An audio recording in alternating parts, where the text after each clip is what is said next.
everybody. Welcome back to the next episode of Kicks Over Coffee, where we have casual conversations about the footwear industry and all the things that are changing in the footwear industry over a cup of coffee. And we are happy to have this episode powered by or caffeinated by INSITE insoles.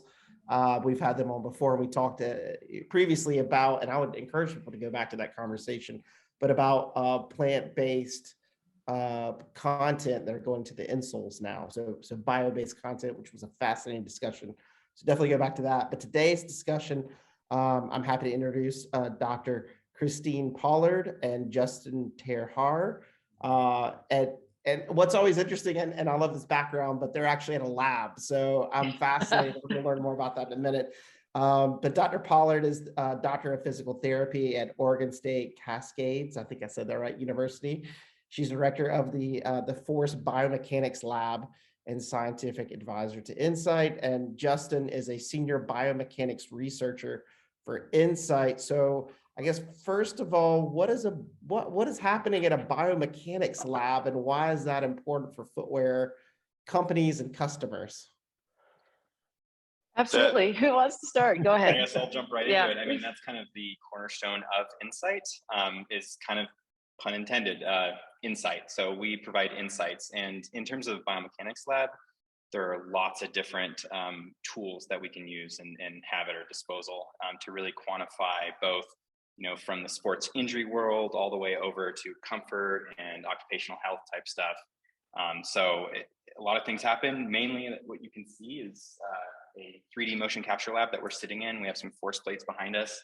Can't really see a runway, about 3 of them there.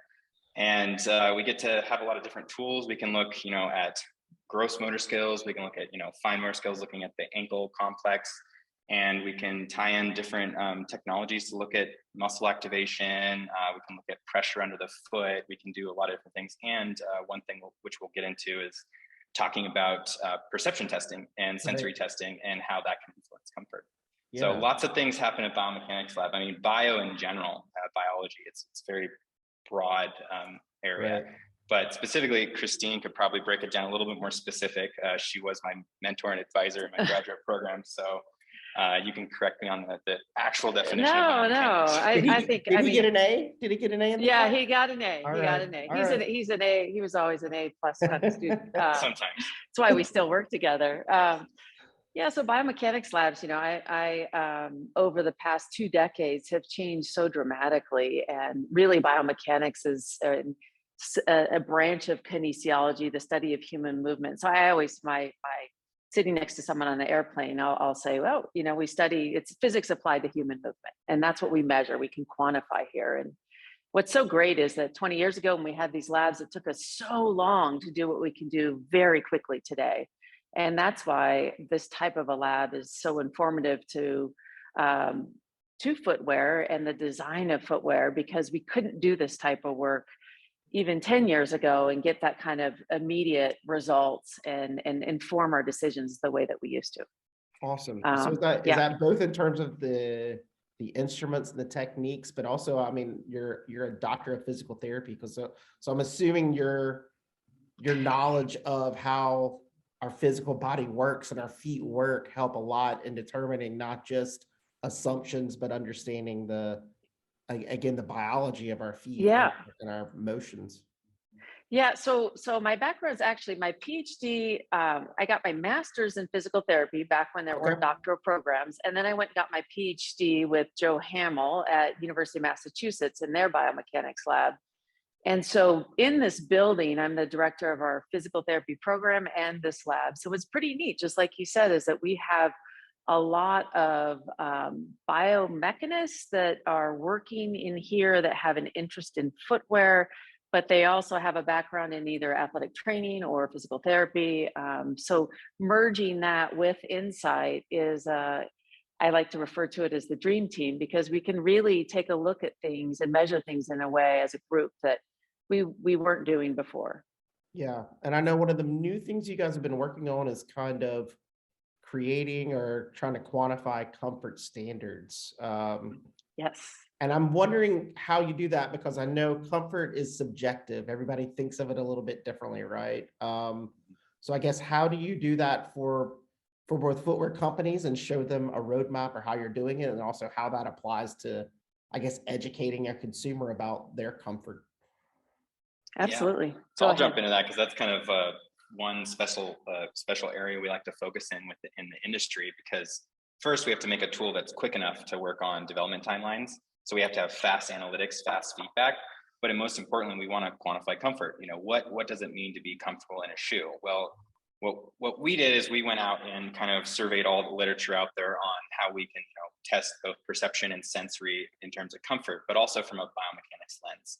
So looking at the underfoot pressure, looking at different components of biomechanics that could influence comfort, and being able to test those in a kind of multifactorial design to look at the correlations between them. And so that's a little bit of the nuts and bolts internally, but we're able to kind of create a really cool tool that we've been kind of validating here in the lab and working on, and trying to focus also on academic research side of it, and really asking the question, what is comfort and how is it influenced and what are the components? So we can look at comfort specifically, but also looking at, is it firmness, is it the ride of the shoe, is it is it the center of pressure? There's a lot of different variables that we can look at. So that's what we're pioneering, is quantifying comfort. And what's really neat in the biomechanics field right now is there's a big change about where we used to look at medial posting and running shoes, look at pronation, and especially working as an insole company, that's something that we look at. We work with a team of podiatrists, but we're really trying to pioneer, well, why do orthotics work so well? Why do 80% of professional athletes wear these? And what makes it? Is it confidence? Is it comfort? And so we kind of pour all those in together and look at it holistically, and use data and stats just to answer our questions. And that's we lean on OSU for a lot. Yeah.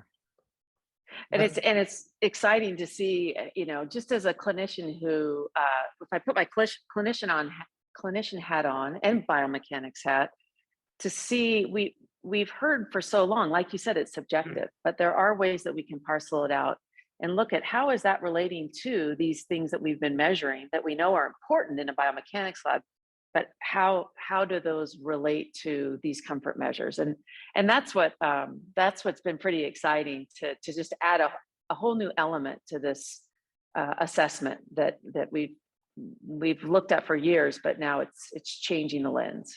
Yeah, and I think it's fascinating because for the last several years, we've been talking a lot about e-commerce returns, right? Someone gets a shoe, it doesn't fit, they don't like it, they send it back. Huge hit to company margins and revenue. And so what's interesting is there's been a lot of companies who have focused on sizing, right? Getting the right size. You're talking about something even beyond that, where it's like actually knowing as a consumer, like how this is going to feel on my foot. I think that is fascinating to think about going forward, because I think we've talked a lot about like this next web 3.0. I don't even know what people call it anymore, but this idea of having almost like your own product key that knows your size, your comfort, your proper fit, and you hop on a website and it can just sync up with that retail website and find the best shoe for you. But that can't happen unless this kind of science goes forward in this way. Yeah, I totally agree with you. I mean, there is, fit and the whole dimensions of the shoe. Right. I shout out to Volumental for pioneering a lot of those, foot scans, 3 million foot scans and beyond, just trying to look at foot shape and how your feet can fit in the shoe. But the next part is really the experience. We got to figure out what the experience, and what we know, and especially from practitioner lenses, the experience is part of, sports injuries and efficiency and those types of things. And especially in the running world, where it's not about pronation, it's actually about your preferred movement path and how confident and comfortable you are in a shoe. That's a super important variable. And so it's all about the experience, not so much about fit. It is about fit. Fit's very important, but what's the next step? That's the experience. Well, and I think to add to that, I think that fit is important, and when it's sort of a static versus dynamic question. So fit, take it out of the box, you're sitting in your chair, you put it on in the shoe store. How does it fit initially? But then when you start moving in it, then that's when there's that study of human movement. Then what is the comfort of that shoe, and how is it impacting the way that they move? and what is the comfort while they're moving. And I think that is such a key element, because you try them on in the store, but it's the rest of the day when you're wearing them where you really decide, Right. am I going to send that back, or does this continue to feel great as I'm moving about in my day? Mm. So I think it was Outcast. You had that song, "I Like the Way You Move." I bet you guys played it alive a lot or Yes, something we have like a that, speaker right? system. Yeah. up here. So there's a lot of music playing in this lab Yeah. constantly. Nice. Our It lab has to be, manager, right? Sherry. Yeah, That's Sherry, our great. lab manager, does a great job, but she loves all different types of music. It's every time I come in here, it's really fun because there's always like a dance party or something. That's going on. awesome. Let me ask you about like going forward with all the data science that we have.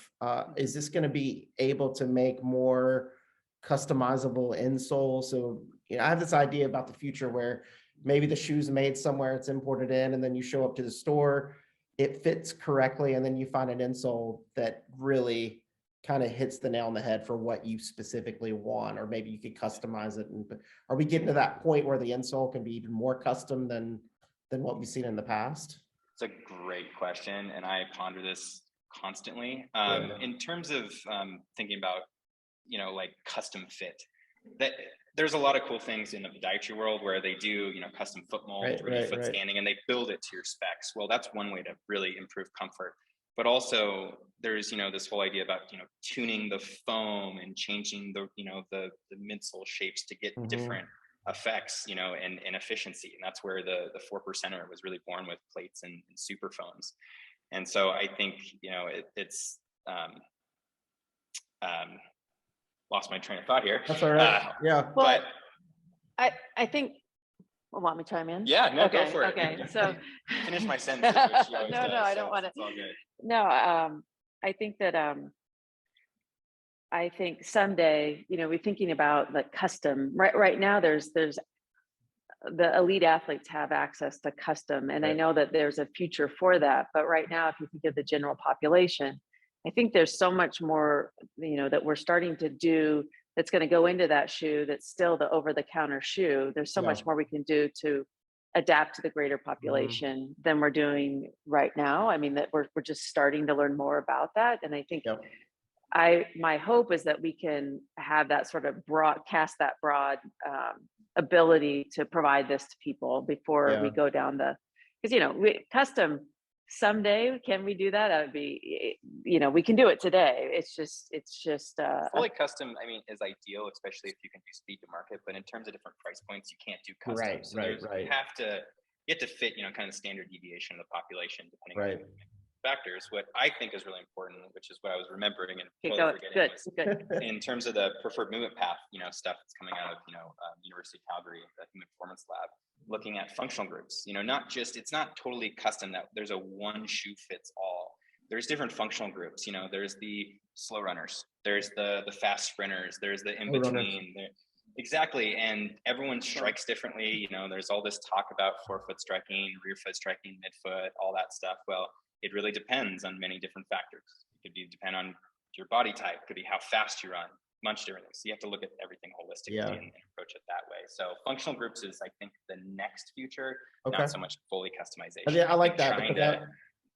I like focus in on different groups. I mean, Brooks has kind of done that too, I've seen as well over time. So I like that because I feel like even with that, I was the web 3.0 or whatever, I was like, we haven't even optimized what we have right now, right? Like the websites aren't even that great for the most part. Like we haven't like fully.